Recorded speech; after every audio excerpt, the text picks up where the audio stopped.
दोस्तों, अमेरिका और ईरान के बीच में एक बार फिर से तनाव बढ़ता दिख रहा है और उधर इसराइल ने भी बड़ी धमकी दे डाली है ईरान को। यानी इस वक्त मिडिल ईस्ट के अंदर हालात तनावपूर्ण बने हुए हैं और ईरान के ऊपर कभी भी अमेरिका और इसराइल के द्वारा फिर से हमला किया जा सकता है। पूरी खबर को देखने के लिए आप लोग वीडियो में लास्ट तक बने रहें। मैं एक एक चीजें आसान शब्दों में आपको बताऊं। सबसे पहले बात करते हैं जो इसराइल ने ईरान को बड़ी धमकी दी है।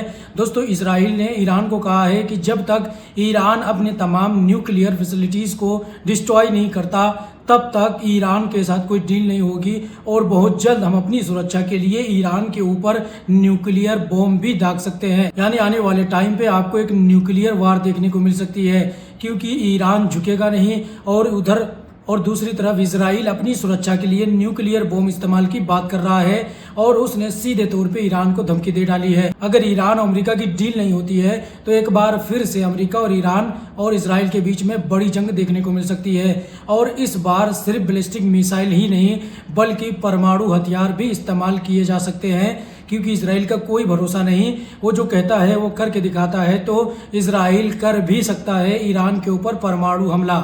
उधर ईरान और अमेरिका के बीच में भी तनाव पूरी तरीके से बढ़ गया है। ईरान ने जो अमेरिका को 15 पॉइंट का प्रपोजल दिया था उसको अमेरिका ने रिस्पॉन्स कर दिया है। अमेरिका ने ईरान के प्रपोजल का रिस्पॉन्स करते हुए ईरान से बड़ी मांग की है। ईरान से अमेरिका ने कहा है कि अमेरिका ईरान को कोई भी हर्जाना नहीं देगा। जो अमेरिका ने ईरान के अंदर इलीगल वार करके तबाही मचाई है उसका हर्जाना पे नहीं करेगा। ईरान का जो 400 किलोग्राम इनरिच यूरेनियम अभी ईरान के पास मौजूद है उसको अमेरिका के हवाले करना ही पड़ेगा ईरान को।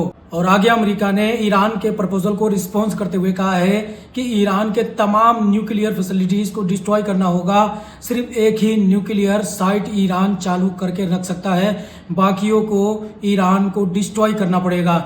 यानी ये जो अमेरिका की मांगे हैं, जो मनमानी कर रहा है डोनाल्ड ट्रंप, ये चीजें तो कभी भी ईरान कबूल करने वाला नहीं है। अगर ईरान कबूल नहीं करेगा तो ये डील नहीं होगी और डील नहीं होगी तो ये जंग फिर से शुरू हो सकती है। और अमेरिका ने ये भी बोला है, जो ईरान गारंटी मांग रहा था सीज फायर को लेके कि फ्यूचर में अमेरिका या इसराइल की तरफ से कोई भी ईरान के ऊपर हमले नहीं किए जाएंगे, तो उस पे भी अमेरिका ने रिस्पॉन्स किया है। अमेरिका ने बोला है कि हम कोई भी गारंटी नहीं देंगे, सिर्फ बातचीत ही हो सकती है, बातचीत पर ही निर्भर रहे ईरान तो बेहतर होगा और हम कोई भी गारंटी नहीं देंगे कि फ्यूचर में अमेरिका और इसराइल की तरफ से कोई हमला ईरान के ऊपर नहीं किया जाएगा। इन तमाम चीज़ों से अमेरिका ने इनकार कर दिया है।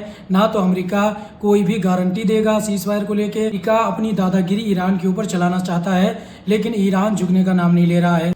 अब ईरान की तरफ से भी अमेरिका के इस प्रपोजल का रिस्पॉन्स करते हुए भी बड़ी बातें कही गई है। ईरान ने अमेरिका के प्रपोजल को रिस्पॉन्स करते हुए कहा है कि मिडिल ईस्ट के अंदर जितनी भी जंग अभी चल रही है, जो इसराइल लिबनान के ऊपर हमला कर रहा है, गाजा के ऊपर हमला कर रहा है, इन तमाम जगहों पे युद्ध विराम होना चाहिए, सीज फायर हमेशा के लिए होना चाहिए। ये अमेरिका हमें गारंटी दे। और आगे ईरान ने कहा है कि ईरान के ऊपर जितनी भी आर्थिक पाबंदियां लगाई गई हैं उन तमाम पाबंदियों को अमेरिका हटाए, तभी जाके हम दोबारा टेबल पे आएंगे, बातचीत करने के लिए राजी होंगे। ईरान ने फिर वही चीज डिमांड कर दी है जो अमेरिका ने करने से मना कर दिया है। ईरान ने कहा है जो भी इलीगल वार करके अमेरिका ने हमारे देश को डैमेज किया है उसका हर्जाना अमेरिका को देना ही पड़ेगा, तभी जाके सीज फायर आगे कायम रह पाएगा। और ईरान ने कह दिया है कि स्टेट ऑफ हार्मूज पे ईरान का ही अधिकार रहेगा और ईरान को इस पे मान्यता दी जाए, तमाम देश माने कि ईरान का ही अधिकार है स्टेट ऑफ हार्मूज पे और किसी भी देश का इस पे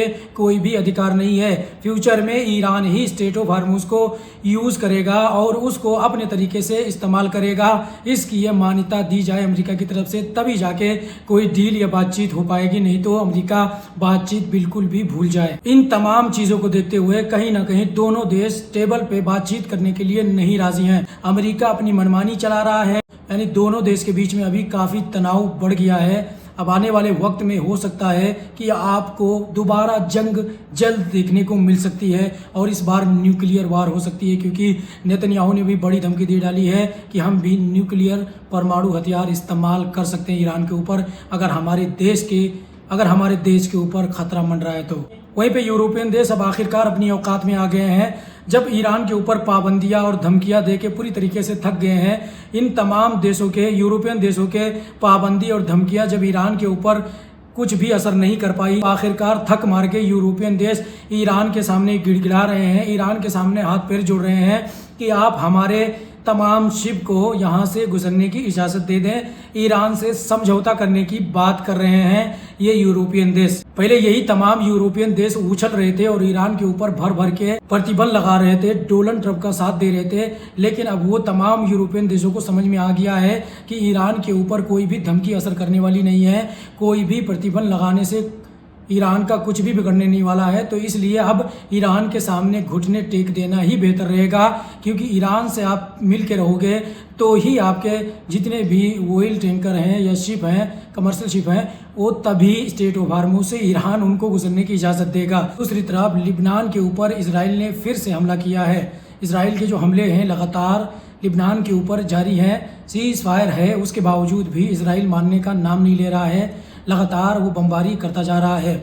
उधर अमेरिका को एक बड़ा झटका लगा है। अमेरिकी नेवी के एयरफोर्स के 2 फाइटर जेट आपस में टकरा गए एक एयर शो के दौरान में। वीडियो आपके स्क्रीन पे आप देख सकते हैं, यह अमेरिका के लदाहो इलाके की वीडियो है, जहां पे आप दोनों फाइटर जेट को आपस में टकराते हुए देखेंगे। अच्छी बात यह है कि जो भी पायलट इस फाइटर जेट को उड़ा रहे थे, उन तमाम पायलटों ने अपने सीट को एग्जिट कर लिया और पैराशूट के जरिए वो पूरी तरीके से सुरक्षित जमीन पे उतर गए हैं। उधर यूएई फिर से फड़फड़ाने लगा है। यूएई तो खुद से अपना एक सुई भी नहीं बनाता, लेकिन बात करता है कि हमारी देश की सुरक्षा के लिए किसी भी दूसरे देश की कोई भी ज़रूरत नहीं है।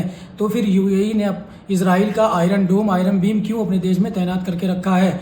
यूएई ने कहा है कि हम अपनी देश की सुरक्षा के लिए किसी भी हमले से निपटने के लिए तैयार हैं। हम इतने ज़्यादा काबिल हैं कि किसी भी देश के हमले का मुंहतोड़ जवाब दे सकते हैं। जबकि अगर यूएई के अंदर देखा जाए तो सारी चीज़ें इसराइल और अमेरिका की लगी हुई है। यूएई के अंदर यूएई का एक भी सुई नहीं लगा हुआ है खुद के देश में, और बात कर रहा है अपनी देश की सुरक्षा के लिए कि हम इतने काबिल हैं कि खुद अपने देश की सुरक्षा कर सकते हैं।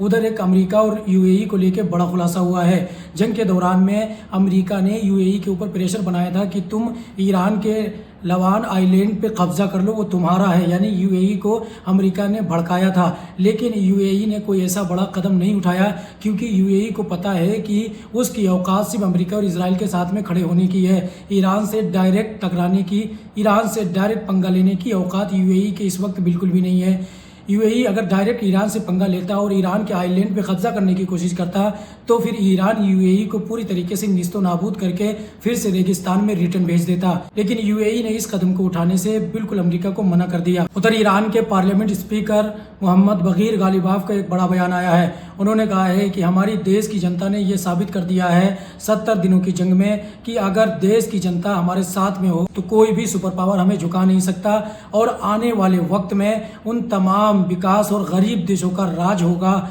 जो अभी इस वक्त में घुट रहे हैं अमेरिका के दबाव में। तो आप लोग इन तमाम खबरों के बारे में क्या कहना चाहेंगे? अपनी राय कमेंट में ज़रूर दें। इस वीडियो को शेयर करें, चैनल को सब्सक्राइब, पेज को फॉलो नहीं किया है तो आप लोग ज़रूर करें ऐसी ही वेरीफाइड खबरों को देखने के लिए।